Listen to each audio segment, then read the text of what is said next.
somebody high up was like, what is this tool that they're using? Like, we didn't make this. Like, what is this tool, you know? And my name started to get passed around because, you know, everyone on the floor was using it. And then I had a really, really great manager by the name of Dallas. And he probably had more faith in me becoming an engineer than I did. Like, in all honesty, like, there were times where I would look at it and I'd be like, are you trying to get me a promotion or you a promotion? Like, I don't know which way this is going. But no, in all seriousness, he was super sweet. And he pitched me to the higher ups and it was like, hey, like, this guy's a CS agent, but he's programming. Like, and so then a year later, right on my year mark, they moved me over to engineering. And then the rest is history.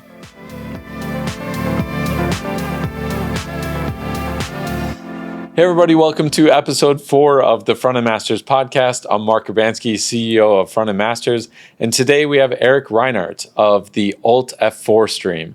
The Primogen recommended him to come teach DevOps at Frontend Masters, and so we talk about him going from starting as a front-end developer, actually starting as a customer service rep, then moving to a front-end developer, and then getting into DevOps. We also talk about Twitch streaming and content creation. It was a really fun episode, and I hope you enjoy it. Well, Erik. Well, welcome to the podcast, Erik. Thank you. Thank you. Glad to be here. So first, we're going to do some warm-up questions. Cool. And the first one is, are there any special skills that you might have that people wouldn't know about? There is one. I don't share it often unless it's at a party. I know how to spin fire. Yeah. I was at a random beach when I was like 18, and there were performers on the beach, and my friend was just like, what are these guys doing? And I was like, I don't know. And so we ran in and they just absorbed us. Like, they're, come on, da, da, da. And so by the end of the night, I like had lit half of my head on fire, and like they were like, oh, put a beanie on, you'll be fine. Like, and then I kept doing it and till a point where I could actually start doing it in front of people. That's awesome. Yeah. Did you do any parties? So I think the best way of putting it is like I normally used it as a party trick when I wanted to impress. You know, it's a good way to impress. Yeah. Anytime you pull out fire, people are gonna. Dude, it's so funny too because there have been times where like my friends would be like, go get your fire stuff. And then I come back out with like chains and like huge wicks and like, you know, or camping fuel and stuff. And everyone's just like, what is about to happen? And yeah, and then I spin fire. Nice. Yeah. So TwitchCon 2024, you're going to. Yeah, right. What's funny is I almost did it in 2019 when it was at San Diego. Yeah, but we couldn't. I live far enough to where nobody cared to want to go that far. So, which is fair, but yeah, I haven't. Maybe in the future. Yeah, I mean, maybe after a little bit of workout too. You know, all right. Yeah. Normally you do that. Get back in the groove. Yeah, a little bit more flexible and in shape. Yeah, exactly. Cool. So then, what's your background then? If you're learning, to spin fire on the beach, you must have grown up somewhere warm. Yeah. I'm from Florida originally. I'm from the smack dab center of Florida, so nowhere interesting, nowhere fun. I get asked all the time if I lived around gators, and I did. Fun fact, I remember moving out to California and somebody asking me like, well, what is one thing about living in Florida that you don't experience anywhere else? And I was like, well, I knew how to run away from an alligator when I was young. You know, that happened a few times. Well, they teach that to kids so that they don't. Oh, really? Yeah. Like it's a real thing. Tornado drills in Minnesota. Yeah. You probably didn't get any tornado drills. No, not as much. No. But definitely alligator drills. Yeah. Well, so here's the fun fact. Bunch of kids running. Yeah. Well, it's hungry alligator. So there's actually truth to that, which is like, I remember one time, I think it was like second grade or something like that. We all went outside and they kind of like put us all in a line and they were like, pretend you're being chased. And then they're like, if you're getting chased, run in a zigzag because alligators can't turn. And so that's my takeaway from Florida is I know how to run away from an alligator. I've never really had to use it since. Yeah, well, I learned something new today. Yeah, that's great. They can't. They're like Batman. They can't turn their heads. I see. So on that note, Yeah. is there anything absurd that you love doing? I probably a lot. I mean, there's one thing that I've grown really obsessed with, which is picking out like people's voices. I have, I guess, an audio memory, and so if I'm like watching a commercial or something like that, we'll just be sitting there silently watching. Then all of a sudden, I'll be like, "Oh, that was da-da-da," and then like people will freak out, and be like, "What?" And then they'll hear it and they'll go, "Oh my gosh!" So I really look it love up that. and Yeah, exactly. Yeah, there's been a few times where I genuinely had somebody like go look it up, not believe me at all, and then be like, "How did you get this?" Like, so. it seems like a good game. You know what I It mean? is, like a yeah. good, like web-based game. Like play the commercial, It's decide like, who's like geolocation, but for Yeah. voices. Yeah, Yeah. I like that. Yeah. So yeah, no, like I weirdly enough enjoy finding out who's voiceovering something, I guess. So if you have an ear, does that mean that you're probably into music as well? Yeah, Okay. I am. Yeah, I'm a drummer. Okay. Yeah, I've been playing drums for 15 years. Nice. Yep. And I started out in that, ironically, because my parents got it as a gift from friends. I was like 7 or 8, and my parents' friends just wanted to annoy them. So they got me a drum set to annoy them.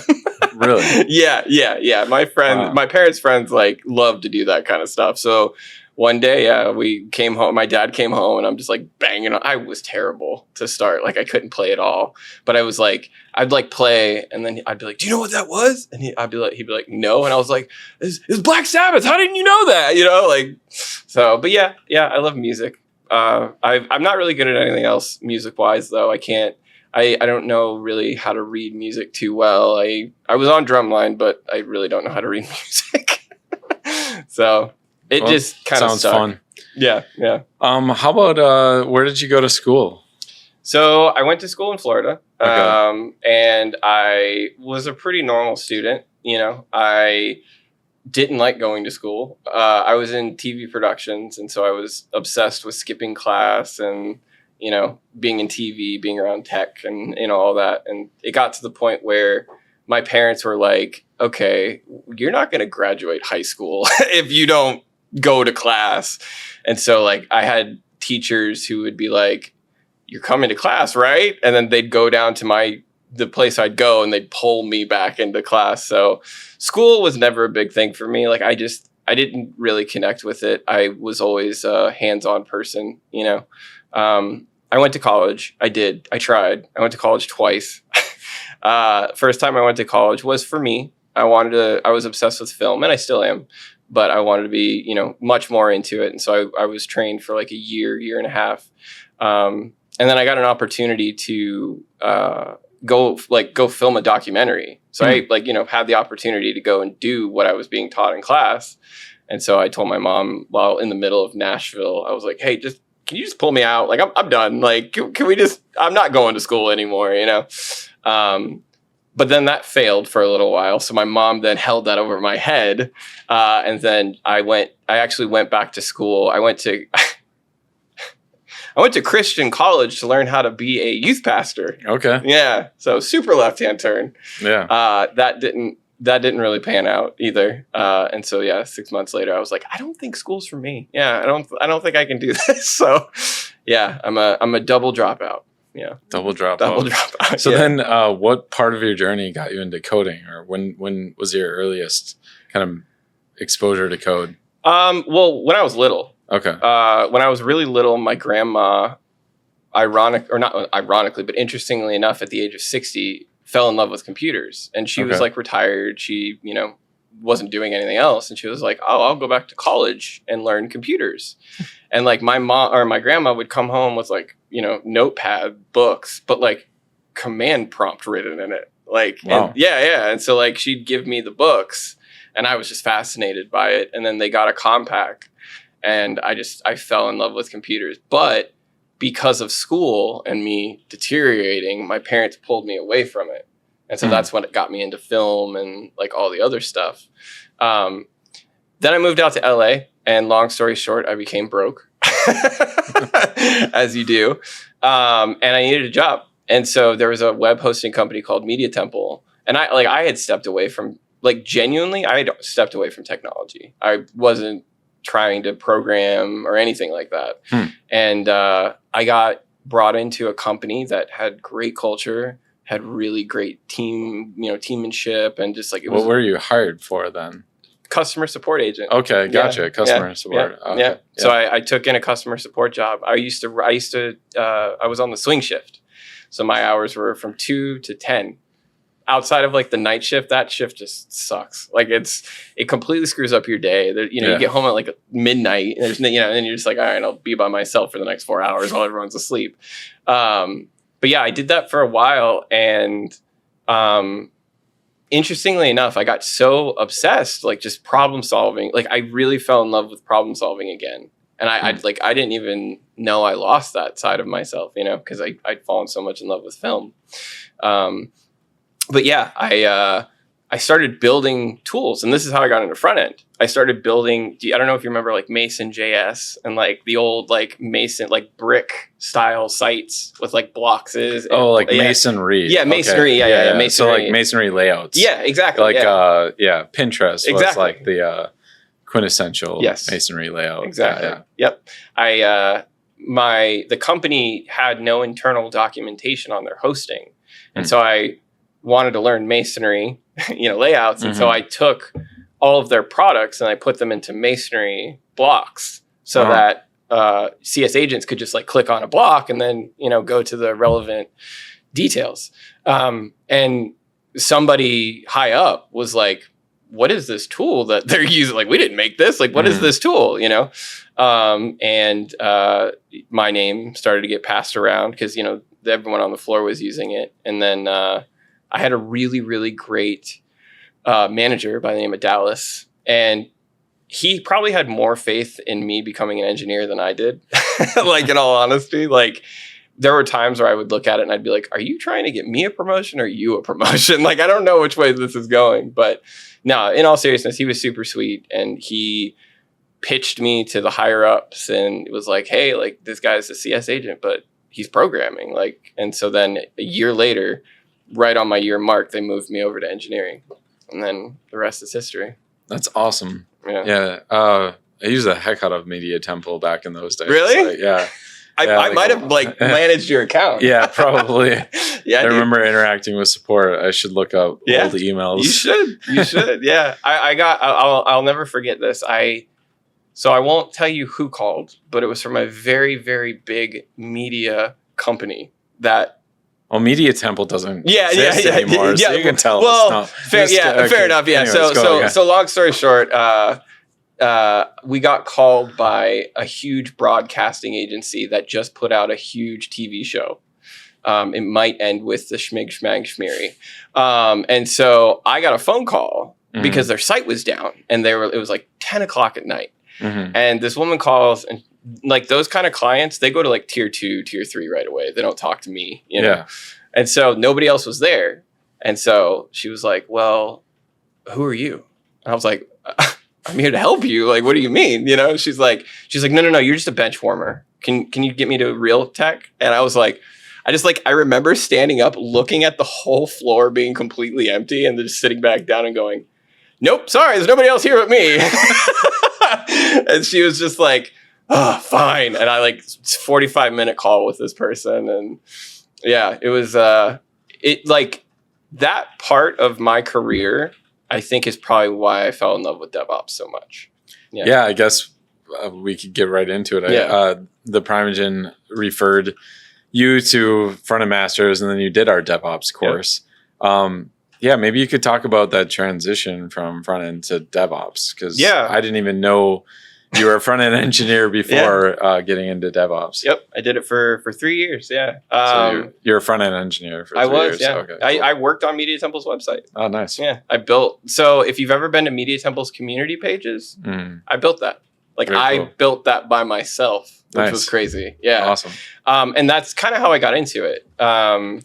When I started getting bigger projects at Media Temple, I started seeing more parts of the stack. You know, like front end engineering is fantastic and so challenging, especially when it comes to like user experience.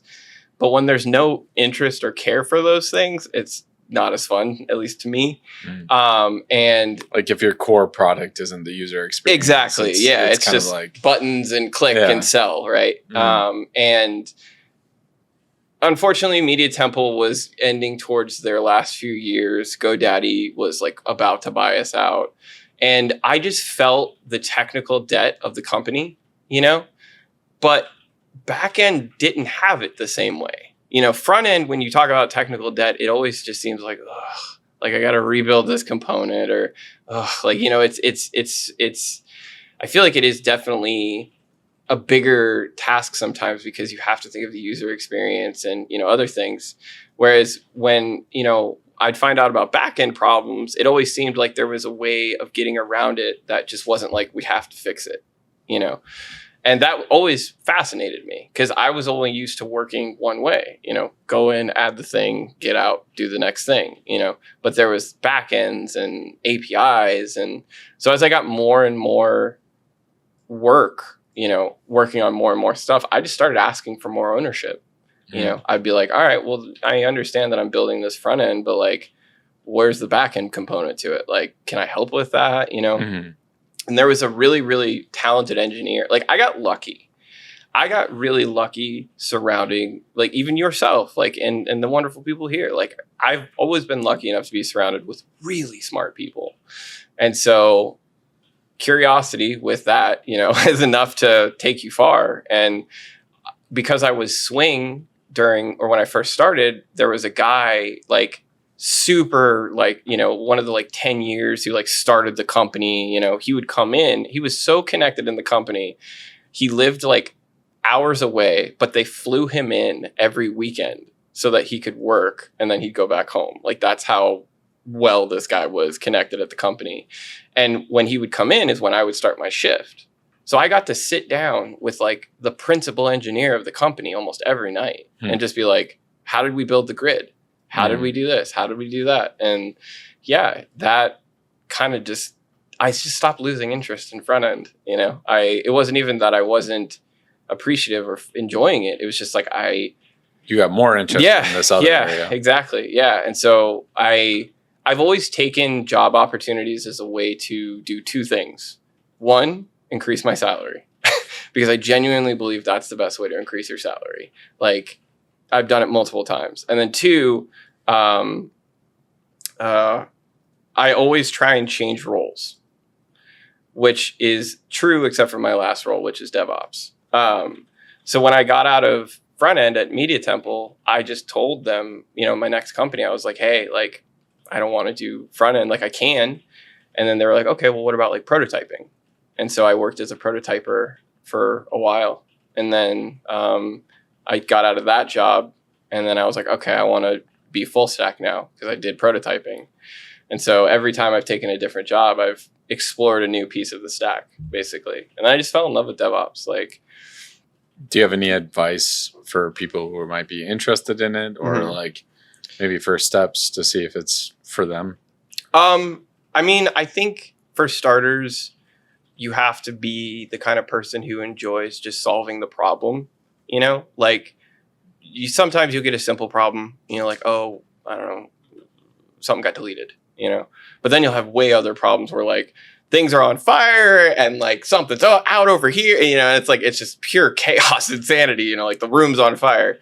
But I think no matter what you have to have a part of you that's like excited to fix those things, even when it's like daunting, like even something like this, you know, like putting a course, like that's a big thing, you know, you have to be prepared for anything, you know? So I think if you're somebody who likes that, who likes like, you know, maybe not so much being about the technology you're using or whatever, then DevOps could be really cool for you. And I think also if you like my job is unique in the sense that I support the developers. Like developers are my users, my end users, you know, and it is fun to learn what people like, what people don't like. Like, you know, there's many jokes about like, well, we'd never be able to do that, you know, because we know our developers, you know, and that's good. And that's also a big part of it too, you know. So what's like a fun or example of a DevOps project that you've done that you could explain to some of us who aren't me? So to be honest, when I first got into it, I had no idea what it was either. I'll be frank. And I think it's also why I understand why so many people don't understand it, is because it's really poorly defined. DevOps can be anything as simple as saying, why are our pipelines slow? And then looking at that and analyzing it, and then whatever comes out actually of that. building the code. Well, not even just building. Yeah. And that, that could be the cool thing about DevOps is you can make little changes that can be hugely impacting, for an example, when I first got hired into Hippo, where I work now, we wanted to move our whole CI pipeline system, our whole CI system. And one of the things I recognized was we weren't using containers really at all, And so when it was okay, well, do I just move us, right? Or do I also move us and improve us, And I think that was a big stepping point for me, where I was okay, I have the confidence now to make these changes. I changed the entire infrastructure for the whole company to where builds saved us about $86,000 a year, and it was just because we have 400 repos, and I just a little tweak, cut off 10 seconds of every pipeline, and that saved us a ton, So, yeah. So if I put you on the hot seat, what do you think about this whole moving off of the cloud to save a bunch of money? Do you have any opinions? Where are we going? I don't know. I don't know. So in our community, we have a mixture of people. It just seems like when I look on Twitter, it's the big discussion. We moved off the cloud and Twitter saved Yeah. No, okay. So irrelevant. We should move on. Yeah. Well, no, Okay. No, that's not true. So there is one thing that is very factual about infrastructure, which is if you own it, you're always going to save money. It's just simple, I think what a lot of people really miss when it comes to that is they do not consider the amount of time they're spending managing it themselves. So a good example of that is I used to host my own servers in my garage. Of course I did. I had a full cloud infrastructure with 6 servers, VMs, all that stuff. And at the time I, was, doing a bunch of other things, whatever. I have friends who to this day will be he'd be out and then he'd be my servers are turned off, and then run home because everything's out, I don't want to deal with that, So if there's a reason for you to move to serve, on, self-hosted, for you guys, for example, I think I talked to, I don't remember if it was you or somebody else, but transcoding, that gets expensive, I can kind of see why you might move that on-prem, for cost or whatever. But again, I'm sure you guys decided, managing that and taking on that responsibility is also engineering hours, So I think it's a bit of hubbub, I do think it's a bit of hype, but I do think at the end of the day, you have to do it yourself, or you can kind of offload it to others. I think that's a pretty even keel take. Pretty much. Yeah. For me, it's just what do you want to spend money on? Your time or what you're building, and again, and we all have to make those trade-offs across the stack, not just infrastructure, but everything. We can argue about front-end frameworks all day long too. You can build That's a hot topic on Twitter. Build it or buy it, or whatever. Yep. Depends on your layer of abstraction you're willing to deal with. On the tools that you select. So, and that is part of the DevOps job. I think one of the reasons why DevOps fails is because a lot of companies are afraid to put a team or a set of individuals in power to basically be here's how we're going to do everything, and it becomes this fragmented tribal knowledge of okay, here's how we do this over here, but this is how we do this over here, but yeah. Yeah, you always kind of need somebody leading the ship to like make those trade-offs, because otherwise it ends up being like the worst of all worlds. Yeah, I mean, think about like 200 people at any time being like, let's do this. You know, it's just like, no, let's not, you know. And that is a big part of my job. Like it really is like where I have to be like, why are we doing this? You know? Yeah, sometimes people don't enjoy it, but all right. So the first time that we streamed your workshop, we actually put it on the Alt F4 stream. Mm-hmm. That's what you currently run. Mm-hmm. But I was interested to know that everybody called you BG, Black Glasses. Black Glasses, yeah. So what's the origin there? Yeah. So I used to play a lot of World of Warcraft as a kid. As a matter of fact, I'm actually wearing an Azeroth t-shirt. I wasn't going to show that, but I guess it's relevant now, so I will. But yeah, no, I used to play a lot of World of Warcraft, and when I was a kid, I didn't know. I had a different alias, but it was like in Japanese. Nobody knew how to say it, you know. So people would be like Saranaso, and I'm like, no, that's not no. So. You know, I was like, I want a cool name. Like, I want like a, you know, like a Shroud or, you know, like something like that. And so, by the way, my like crazy name that I had back in the Ultima Online days, was Caliscophix. So there you go. Good. There you go. Good. I like that. Yeah, I like that. So it was pretty not easy to say it. That became my like streamer name. That would be, but it also, I feel like you'd also be terrified. You know, like if you saw that coming your way, you'd be like, "Oh God, what is this person?" Yeah, just this giant name exactly. That ends with an X. Exactly. And a PH. There's a PH in there too. Terrifying. Yes. Yeah. So yeah, no. I had a friend, childhood friend, and we were both emo. Basically, we were both really emo kids at the time, and I used to wear black glasses, and he wore a studded belt, and so everybody called us the Brothers Grimm. Because of like, you know, the emo whatever side of us. And so I played World of Warcraft for like 5 years as you know, Black Glasses. And then when I went into streaming, when I started, I was like, well, the stream is the Alt F4 stream, but like that's not me, you know, that's just what the stream is called. So then I was like, well, what do I call myself? And I was like, yeah, I'll just bring it back. So yeah. Nice. Yeah. So emo kid. Pretty much, yeah. I just wore a ton of black glasses as a kid. Yeah. Which is, I don't really anymore. They're brown technically now. Yeah. So I guess let's get into the Alt F4 stream. So like it's a DevOps stream, but like how does that work? I don't know. You don't know? I'll be honest.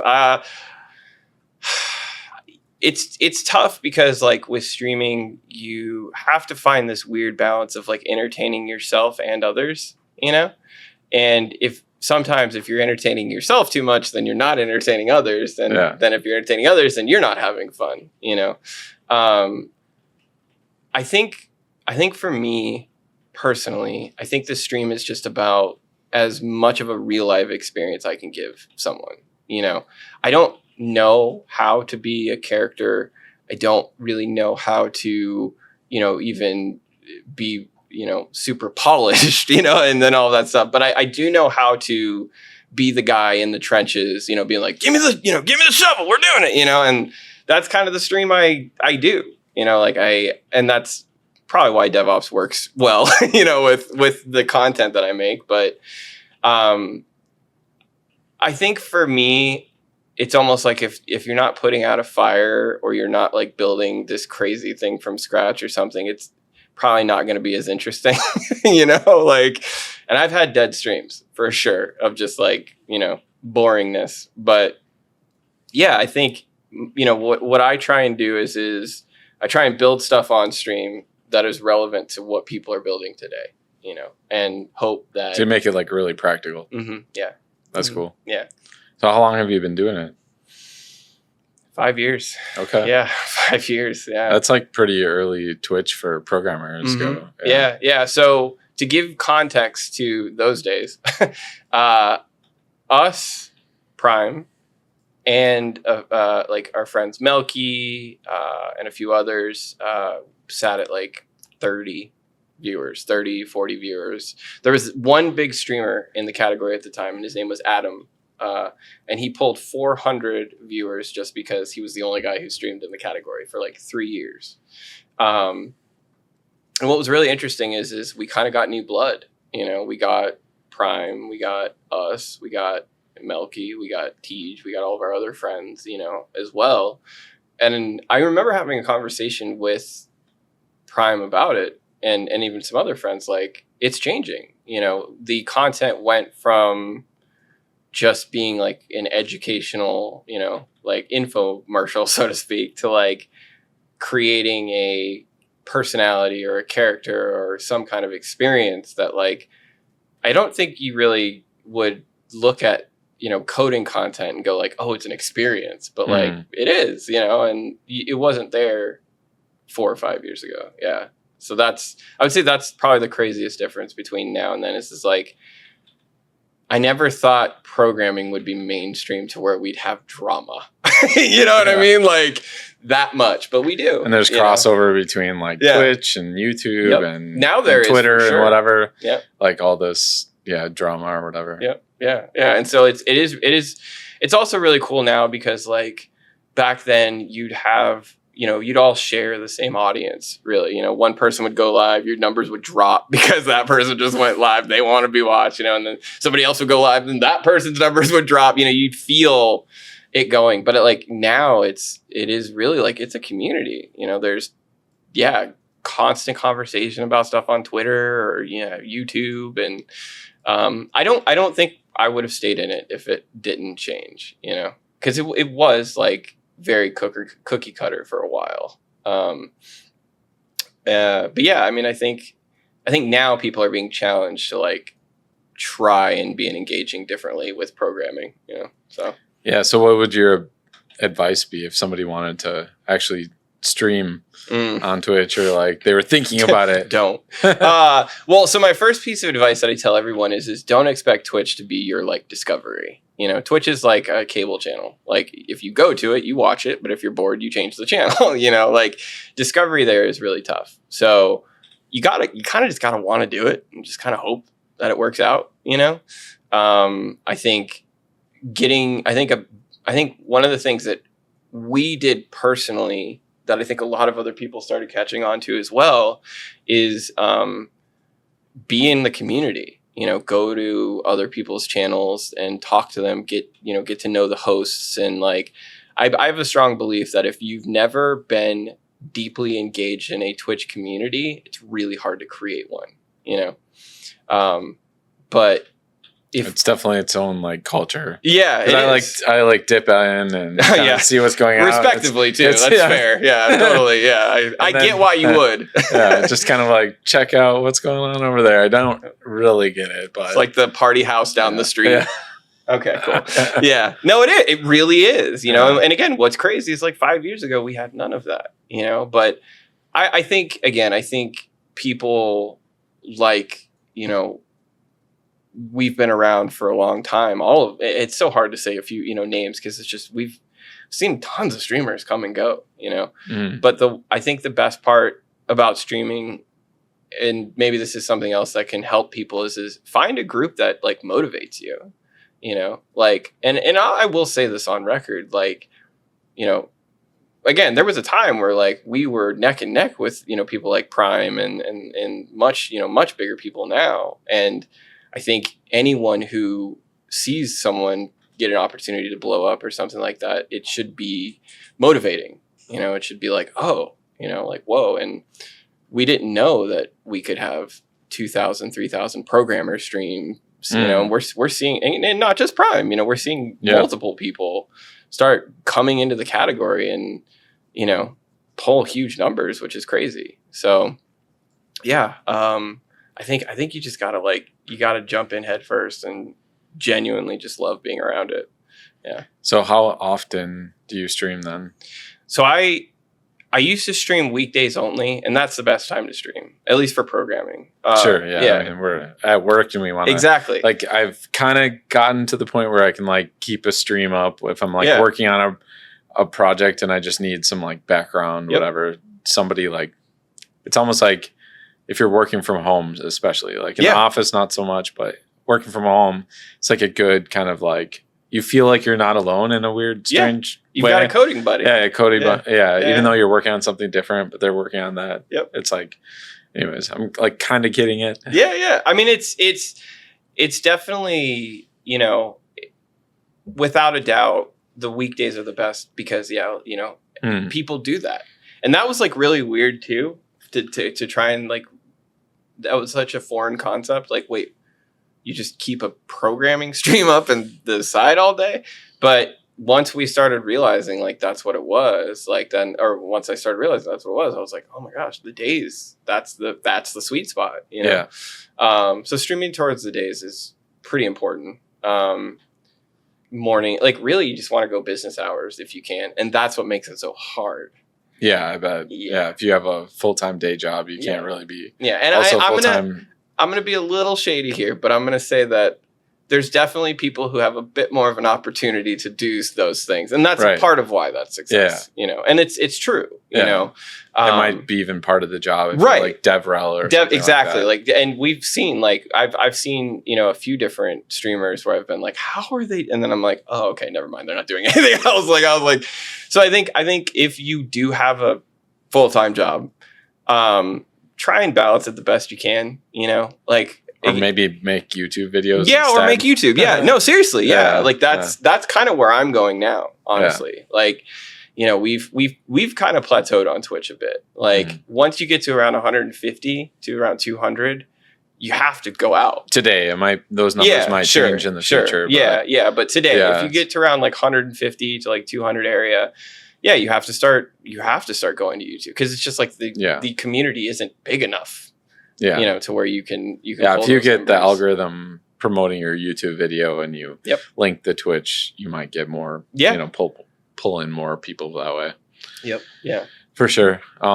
Yeah, what do you think about the whole? I mean, this is maybe a too high level question, but the content creation space. You said it like started educational and now it's like something a little different. Oh, it's definitely different. Yeah. How do I feel about it? I mean, so again, I worked in film and in entertainment for like 8 years. And I saw many people where I would be like, I can't believe you did it. But then I'm like, but you did it, you know, like, and that's like, I think that's kind of part of it is like, wait, what was the question again? Sorry. Like, you know, content creation. Oh yeah. Yeah. Right? So, I mean, I think like changing from education to something like more entertainment, right? I think it's culture. Honestly, I think like I used to watch how it's made as a kid. I loved how it's made, you know, just sitting there watching things be built, you know. I think the audience is changing, you know, and I think the audience that we had 7 years ago isn't the same audience today, you know, and I think with regards to content creation, you have to follow that rhythm, you know, you can't necessarily always follow your own. That's the part I don't like, you know, like. Because you might have gotten into it for a certain reason. Exactly. But then now, in order to continue, you need to almost feel like you have to change yourself. You do. Yeah. Yeah, a bit. You do. There's absolutely a sacrifice to where you kind of have to be like, I have to perform, you know. And even me is still a bit of a dramatized me, you know, on the camera. So that, like that. But, and here's the but. Then I also look at like what's the most engaging content I like, right? What's the stuff that I'm interested in? And then I look at it and I'm like, oh, it's all dramatic and, you know, controversy and stuff we all get super interested in. So like, I'm okay with it. I really am, you know, I think it's needed, but I think what's really happening is I think it's just becoming mainstream. You know, I think 10 years from now, programming might be much more common, you know, and I think what's funny is it's like when we were kids, you know, the jocks and all the people that we never thought we'd relate to. Now today they're like nerds, you know, and like getting into programming and stuff, you know. And I also think, you know, going back to the earlier conversation of like newer people and different types of people and stuff like that, I think that's also a part of it. You know, it's becoming more mainstream now. Unfortunately, people look at a lot of it still for just money, you know. Like, well, yeah, when money comes in, obviously there's a lot more interest in the profession. I think like you're talking about the geeks and the nerds and stuff. Like, I mean, I remember being the only kid in the school with a Game Boy with Pokemon on it. That's for sure. Right. Yeah. Like, I was like very much in the nerd category. Yeah. Natural. And yeah, definitely like even going to, being early to CSS and being early to these, some of this technology, and like, there wasn't a lot of money in it. Like my boss came to me and said, you can make way more money, like 3 times more if you just became a Java engineer or whatever. And I tried to go down that path, but I really liked, the user interface. Like I really like the front end side. So I was like, well, I'm willing to do this because this is what I enjoy, even though I'm going to make less money. And that's, being from that ethos and being like, oh, I'm doing this for the passion or whatever. It's like, there's room for everyone. Not everybody's in it because they just, want to write code, on the weekends. No. Right. Like they, which it's fine. Like that, like you said, the audience is changing. It's being more mainstream. There's a lot of great jobs. So yeah, I mean, I think, and here's the one thing I'm gonna throw a hot take at you here, which is, I think if you want to be a content creator, you can't be that. I don't think you can be somebody who just looks at it as a job if you also want to content create with it. I've seen, and again, I know that there's people who are probably going to hate me for saying that. Like, that's fine. I think the reality of it is like you can only force enthusiasm and excitement and pure joy so much, but like that's what they want to see, the audience. The audience wants to see you freak out the same way that they do. And if it's just a job, or more, really more, exactly, really, because way more, mostly, screaming, all that stuff, but like that's and I going back to the other side of content creating for programming, like there's a lot of that. There's a lot of that where people kind of just turn on and they just like churn through a tutorial on the internet, and then they're like, well, why am I not getting views? And it's like, well, you're doing the same thing that I could do without you. What is the part? And I think people like that also try and find their own ways of other sorts of happiness, which is good. I don't think your job should be your only happiness, but I think if you have happiness is elsewhere, it's really hard to convey that on a camera. Because you said you're Twitch streaming like on weekends now, right? So you do your day job and then you stream all weekend, right? Yeah, pretty much. I wake up and stream. So it's definitely got to be out of passion at that point. Exactly. Yeah. So do you have anything on your horizon or like career wise or even personal that you're like really excited about? Yeah. I want to become a principal engineer. Okay. I'm nearing staff right now. Like I'm pretty much a staff engineer now, which I've really loved. But something about designing infrastructure, designing solutions to problems is really fascinating to me. And it's going to sound weird, but like I'm almost enjoying writing Confluence articles more now. As weird as that sounds. But, I get an opportunity to sit down and just like think and come up with a plan and, articulate it. And there's something very enjoyable about that. I don't actually have to write code, and I do love writing code, but I would like to become a principal engineer. I think that's probably where I'll stop as well. Like, I don't want to be a CTO. I don't want to be in leadership. Like, I still want to program and be impactful, but I think principal is probably where I'll stop. Yeah. And then I'm also, I'm working on a stream tools platform, actually. We've been using our own tools, custom tools for a while. And I was like, you know what? Like, why don't we give these to other people, And so a big push that I'm trying to do right now is like completely serverless, try and like, really challenge myself with like, how would I build a platform, low cost, high scalability. And so, yeah, maybe a year from now we'll have a product that we can sell. But those are the two big things for me at the moment. Yeah. Sweet. Yeah. How about any like bucket list, like crazy, like things you're just like, I got that in my craw. I want to do it. I don't think I'll ever do it, but I would like to skydive at some point. I've flown a plane. My parents are pilots, so like I know maybe that's why I don't want to jump out of a plane. You know what I mean? Because like I know why it operates the way it does. Well, maybe the skydiving center's open. Oh, no. Okay. There's no way. Bro, right, you'd have to peel me off of the wall before I could do that. No, all right, well, yeah. The fascination of lift is something I enjoy, you know.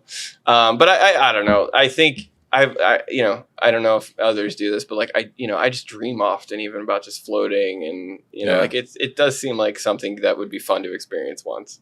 Yeah, I do have those dreams, and I have jumped out of planes. Is it like it? Yeah, well, it's kind of like a lot of wind at the beginning, but then when the parachute opens, you're like sitting in a chair in the sky.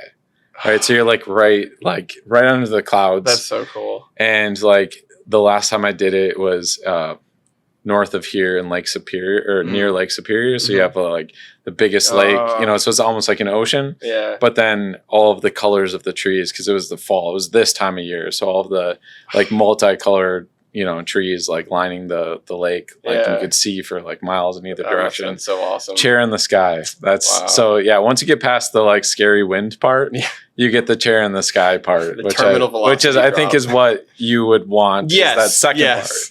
That first part, like me and my son have actually been going into actually several of my kids that are into it anyways. There's like a wind tunnel experience. That's cool. And so like me and my son have actually gotten checked off on belly flying on all of our skills. So now we're going to learn back flying. Really? And then eventually you can go like up and down and helicopter and then eventually do like flips and stuff. So that's cool. That's kind of like, anyways. We'll talk about like random cool things you're into. That's cool. Like, so several of my kids like it. So we've been, it's expensive though. So we don't go very often, but it's fun. I think I'm just like, so you could try that sometime. That sounds more my speed. Because you're just like in a wind tunnel and that's it. Yeah. The scare of falling isn't as it's just a net on the ground. Yeah. So, but you get kind of the experience of it. That's cool. Yeah, and then how about like any like themes, I guess, to kind of tie your career together? You kind of talked about like problem solving. Mm-hmm. Do you think that is really like I don't know, what propelled you to where you are now, I guess? Yeah, for sure. Well, I do deal with ADHD. Like I am a bit neurodivergent, or if that's the right word. I think that's the right word.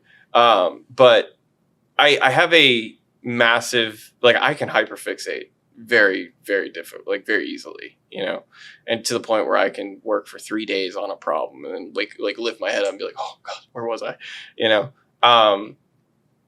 I think those traits of being able to hyperfocus on a problem and then, solve it, no matter how much and how long it takes, I think that's carried me throughout my whole career. Yeah.